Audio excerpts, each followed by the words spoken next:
అందరికీ నమస్కారం. నేను ఈరోజు మీకు వెజ్ కీమా కర్రీ ఎలా చేసుకోవాలో ఈ వీడియో అయితే క్లియర్గా అయితే ఎక్స్ప్లెయిన్ చేసి చూపిస్తాను.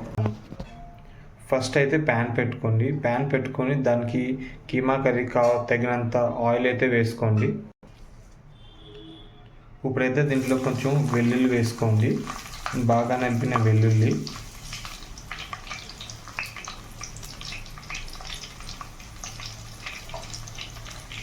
తర్వాత పచ్చిమిర్చి వేసుకోండి కట్ చేసినవి.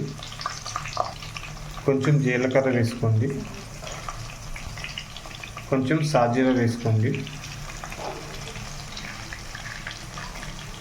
దీంట్లోనే కొంచెం కరివేపాకు వేసుకోవాలి. ఇంగ్రీడియంట్స్ అన్నీ వేసుకున్న తర్వాత బాగా వేగేదాకా కలుపుకోవాలి. మనం ఏంటంటే ఈ మిశ్రమాన్ని దాంట్లో వస్తాం. ఈ మిశ్రమం ఎలా చేసుకోవాలంటే దీంట్లో ఆనియన్ టమాటా వేసి నూనెలో ఫ్రై చేసుకోవాలి. ఫ్రై చేసుకున్న తర్వాత మిక్సీ చేసుకోవాలి. దీంట్లో కొన్ని గసగసాలు కూడా వేసుకొని ఇలా పేస్ట్ చేసుకుని ఇప్పుడైతే మనం ఈ పేస్ట్ని అయితే మనం కూరలో గిన్నెలో వేసుకుందాము. ఇప్పుడైతే ఆ పేస్ట్ అయితే మనం ఈ బౌల్లో వేసుకుంటున్నాము. ఈ బౌల్లో వేసుకుని బాగా తిప్పాలి ఉడికేదాకా. అది టమాటో ఆనియన్ పేస్ట్ అన్నమాట.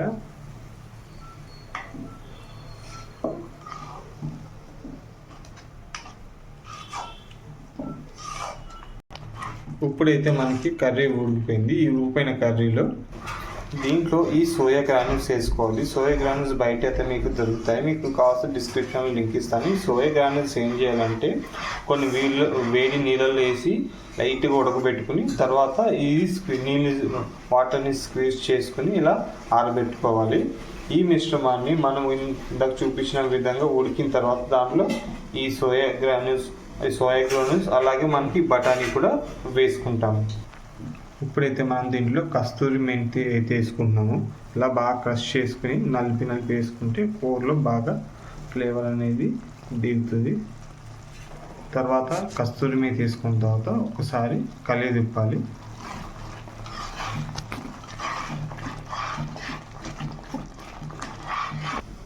కూర మగ్గటానికి కొంచెం టైం పడుతుంది. ఈ టైం పట్టే రోజు మీకు ఈ మిక్సీలో అయితే అల్లం, వెల్లుల్లి, ధనియాలు, జీలకర్ర, అలాగే కొన్ని లవంగాలు, దాల్చిన చెక్క వేసి దీన్ని పేస్ట్ అయితే చేసుకోవాలి. పేస్ట్ చేసిన మిశ్రమం కూడా పక్కకు పెట్టుకుని వన్స్ మనకి కర్రీ మనం వేసుకున్న కూర ఉడికిన తర్వాత ఒక్కొక్కటి యాడ్ చేసుకుంటూ ఉండాలి. ఇప్పుడైతే ఇందాక చేసుకున్న అల్లం వెల్లుల్లి పేస్ట్ అయితే ఆ మిశ్రమాన్ని దీంట్లో వేసి బాగా కలుపుకోవాలి. ఆల్మోస్ట్ కూర దగ్గరికి అయింది కదా, దీంట్లో వేసి కలుపుకొని ఇది కూడా కొంచెం సేపు ఉడికేదాకా అయితే మనం తిప్పుకోవాలి.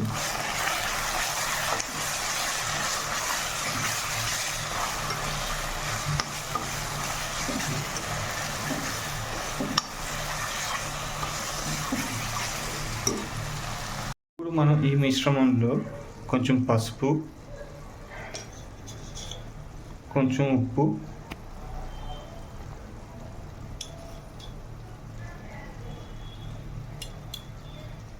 అలాగే కొంచెం కారం, రుచికి సరిపడే కారం, రుచికి సరిపడే ఉప్పు వేసుకోవాలి. దాంతోపాటు దీంట్లో కొంచెం ధనియాల పొడి వేసుకోవాలి, కొంచెం గరం మసాలా వేసుకోవాలి. ఈ మిశ్రమాన్ని వేసుకుని బాగా కూరలో కలిసేలాగా తిప్పుకోవాలి.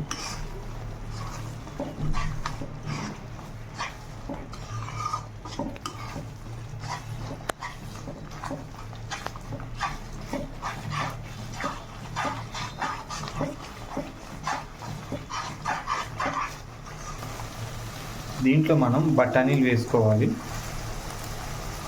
ఈ బఠానీలు వేసుకున్న తర్వాత మొత్తం బాగా ఉడికేలా కలుపుకొని కొంచెం బాగా ఉడకాలి. బఠానీతో ఉడికిన తర్వాత మిగిలిన మిశ్రమాలు అయితే మనం వేసుకుందాము. ఈ బఠానీ ఉడకడానికి కొంచెం టైం పడుతుంది అన్నమాట. ఇప్పుడు బఠానీ వేసుకున్నాం కదా, బఠానీ వేసుకున్న తర్వాత బాగా తిప్పాలి.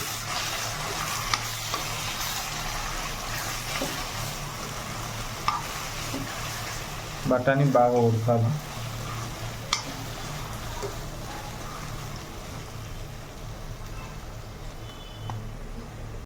మన సోయా గ్రానుల్స్ కలుపుకున్న తర్వాత మనకి ఇలా ఉంటుంది అనమాట. సోయా గ్రానుల్స్ కలుపుకుని ఒక 2 minutes కలుపుకుంటే కూర ఆల్మోస్ట్ రెడీ అయిపోయినట్టే. దీని మీద గ్యాస్ మంట సిమ్లో పెట్టేసి మూత పెట్టుకుంటే మనకు సోయా గ్రానుల్స్తో చేసిన కర్రీ అయితే మనకి రెడీ అయిపోయింది అనమాట.